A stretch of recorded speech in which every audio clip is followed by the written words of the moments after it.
Kalau income tuh penting banget sih.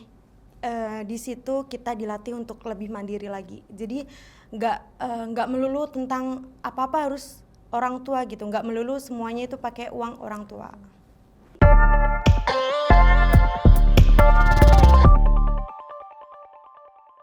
Selamat datang kembali di podcast Faktiva TV. Kali ini kita masih membahas tentang kuliah senyap income berisik. Di samping saya ini udah ada kakak-kakak mahasiswa yang sangat aktif, penuh jadwal, tapi dia tidak pernah mengeluh. Halo Kak, Halo semuanya. boleh perkenalkan nama kakaknya, dari siapa namanya, dari fakultas apa, dan usaha apa yang lagi dijalankan Kak? Oke, perkenalkan nama aku Konita, aku dari Fakultas Ekonomi dan Bisnis, Prodi S1 Manajemen. Nah, untuk usaha yang sedang dijalankan sendiri ada beberapa sih. Yang pertama, aku ada menjalankan usaha di bidang kuliner. Itu ada sambal pecel, lebih tepatnya usaha keluarga. Terus yang kedua, aku ada Open Just Tip Semarang Blora, dan yang ketiga aku Open PO. Oh, banyak sekali ya Kak? Ya, lumayan. Oh. Itu Kak Konita ini mulai minat usaha berbisnis ini dari sejak kapan ya Kak? Untuk minat usaha berbisnis sendiri sih dari aku pribadi udah dilatih dari orang tua itu mulai sejak SD. Wow. Jadi dulu SD itu kan lagi booming-boomingnya Alfaling ya. Nah, satu Alfaling itu seharga 400.000. Terus aku cerita sedikit boleh kan ya? Boleh Oke. boleh banget. Aku bilang ke orang tua, "Ibu, aku mau itu." Terus kata ibu, "Kalau kamu pengen sesuatu, kamu harus berusaha." Terus kebetulan juga di situ tuh lagi musim hujan ya. Jadi kan minum yang anget-anget seger banget tuh ya gitu. Jadi ibu aku punya ide buat bikin wedang jahe atau wedang ronde kayak gitu. Terus aku disuruh keliling jualan itu gitu. Sebelumnya ibu aku nanya dulu, "Kamu malu nggak jualan kayak gini?" Terus karena aku pikiranku kan masa kecil ya, jadi udah berpikir kayak aku mau alfalin gitu doang kan, nggak kepikiran malu atau gimana, nggak kepikiran. Jadi aku jalanin itu, terus akhirnya kekumpul 400.000, kebelilah alfalin. Tapi setelah itu kan aku udah vakum kan, udah selesai. Tetangga-tetangga kok nanyain kayak, "Kok kamu nggak jualan lagi? Aku ngadu ke ibu aku. Terus kata ibu aku, "Yaudah jualan lagi aja, mau nggak?" Akhirnya aku setuju. Terus selama beberapa minggu ya, aku jualan lagi, kekumpul lagi 1 juta. Dan Masya Allah. itu dibeliin cincin buat aku. Jadi full 100% keuntungan dari itu buat aku sendiri gitu. Berarti udah dari SD ya Kak? Iya, Udah dari SD. ditanemin untuk berdagang ya berarti? Iya, betul. Wow, keren. Nah, Kak Konita ini kan sekarang berkuliah nih, Iya. sebagai mahasiswa aktif nih. Nah, menurutnya Kak Konita ini apakah kuliah itu jalur utama kesuksesan atau kita bisa mencari kesuksesan yang lain selain berkuliah? Kalau menurut aku sendiri, kuliah nggak jalan satu-satunya untuk kesuksesan sih.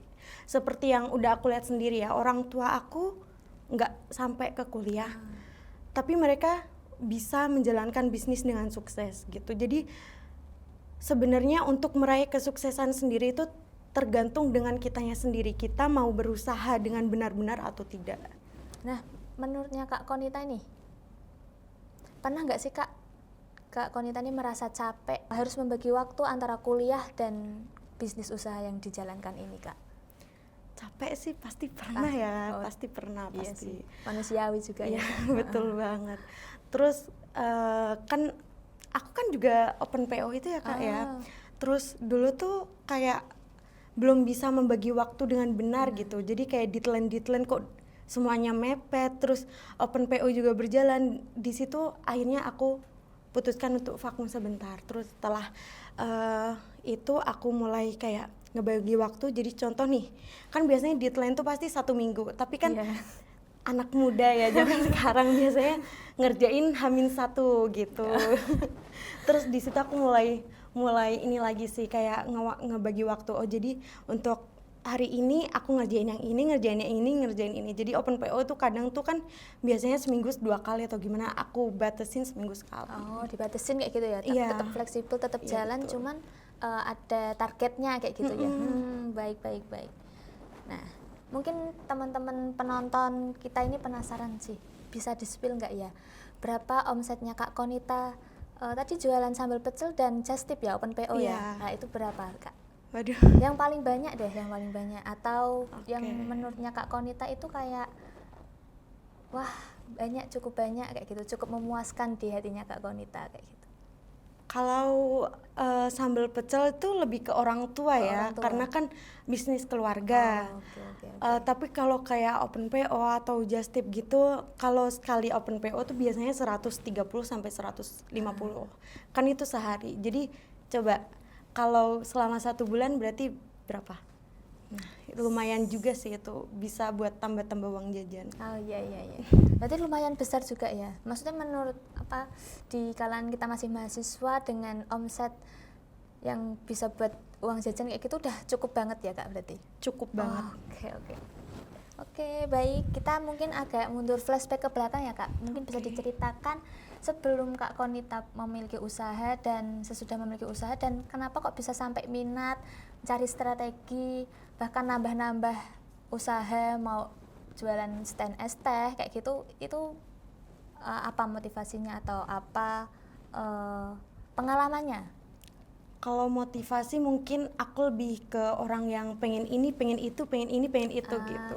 Setiap kali ada kemauan berarti kita harus usaha gitu Iya ya Kak? betul, kayak contohnya nih, kan waktu itu kan HP aku rusak ya. Terus aku pengen ganti HP, tapi aku pengen yang langsung bagus gitu. Nah, sedangkan aku lihat-lihat HP itu 9 juta harganya. Aku nggak berani dong langsung minta, "Ibu mau 9 juta?" Nggak bisa. Akhirnya usaha itu yang ngebantu aku bisa ngedapetin uang segitu. Jadi awalnya 9 juta aku udah ngehasilin itu, terus aku laporan ke ibu, "Ibu, HP ku rusak, nggak bisa hidup, maksudnya hidup nyala sendiri gitu." Terus kalau kata ibu, "Ya udah beli tuh sama abang kamu gitu." Ditransfer uangnya ke abang. Aku nanya, "Berapa ditransfer?" 2 juta. Oh ya udah. Kan setidaknya aku masih punya uang itu. Jadi istilahnya itu emang uang 9 juta itu emang aku niatkan untuk ngebeli HP gitu. Jadi seumpama uang itu habis, ya aku nggak bakal nyesel gitu, karena emang itu udah aku targetin untuk beli itu. Tapi ternyata masih sisa 2 juta. Masya Seperti itu. Allah. Jadi ya motivasi aku mulai dari situ sih. Kalau sebelum punya usaha kan pengen apa, kita cuma bisa mengandalkan uang orang tua ya. Terus kalau udah punya usaha atau punya pendapatan sendiri, ketika kita ngedapetin sesuatu yang kita inginkan dengan uang kita sendiri, itu rasanya beda banget. Iya. Kayak Lebih, wah, aku bisa dapetin wow, ini kayak gitu. Iya betul banget. Benar. Karena Kak Konita ini banyak sekali strategi-strateginya mengenai usaha dan mungkin malah nambah-nambah. Mungkin Kak Konita sendiri ini punya nggak sih ketakutan terbesar soal masa depan? Pasti punya ya. Kayak aku tuh takut stuck di situ-situ aja. Stuck di situ-situ Iya. aja.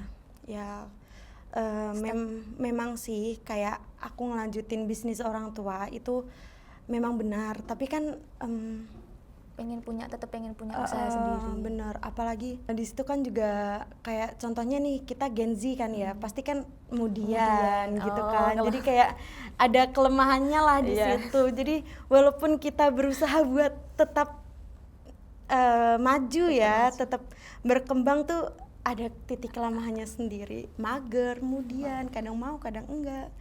Tapi tetap kepikiran punya, aduh aku pengen ini Iya. kayak gitu ya. Lebih kepikirannya iya itu juga sih. Karena kan apalagi di zaman sekarang ya apa-apa serba mahal gitu kan. Benar. Terus sekali scroll Shopee, wah bagus.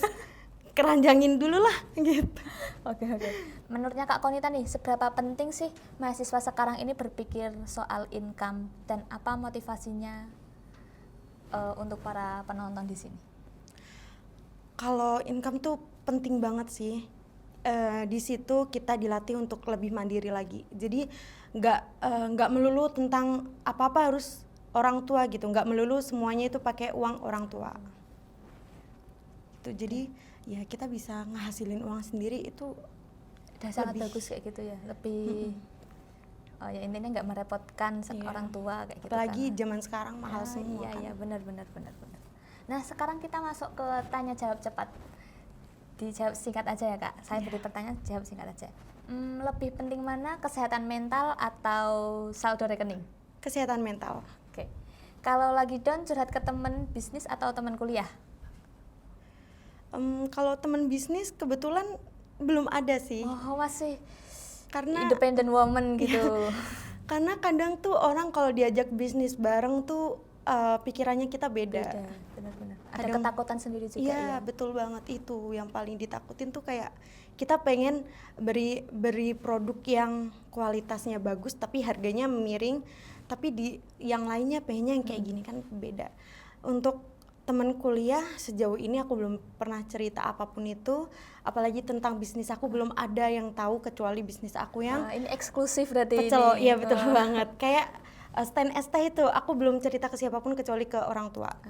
Terus open just tip nggak ada yang tahu karena aku nggak pakai Instagram pribadi, aku nggak pakai nomor WA pribadi. Wow, berarti ini eksklusif ya? Iya, benar-benar betul eksklusif. banget. Masya Allah. Jadi lebih ke cerita ke diri sendiri. Oke. Lebih milih pasangan yang ganteng atau mapan? Kalau bisa dua kenapa harus satu? Oh, kalau bisa dua kenapa harus satu? Karena kalau dari mapan ya itu pasti keturunan ya Kak ya. Kalau kalau ganteng itu Ganteng, kebalik. keturunan. Iya. Terus kalau mapan kayaknya aku lebih milih ganteng aja deh. Plan ya, Gen Z. Oh iya. Berarti tak milih ganteng ya? Iya, karena kalau mapan nih aku lebih suka ya udah kita berjuang aja bareng-bareng aja nggak apa-apa. Oke. Wah, obrolan kita ini seru banget ya Kak ya. Teman-teman sekalian bisa mendengarkan motivasi dan cerita hidupnya Kak Konita, bagaimana membangun bisnis dari SD, dari kecil, lalu tetap menjadi mahasiswa aktif. Itu pastinya tidak mudah. Keren banget sih Kak. Buat teman-teman yang sedang kuliah, yang punya bisnis usaha atau mau berbagi pengalaman, bisa langsung kontak di media sosial kami. Kami tunggu di episode selanjutnya. Kuliah Senyap Income Berisik. Beri tepuk tangan.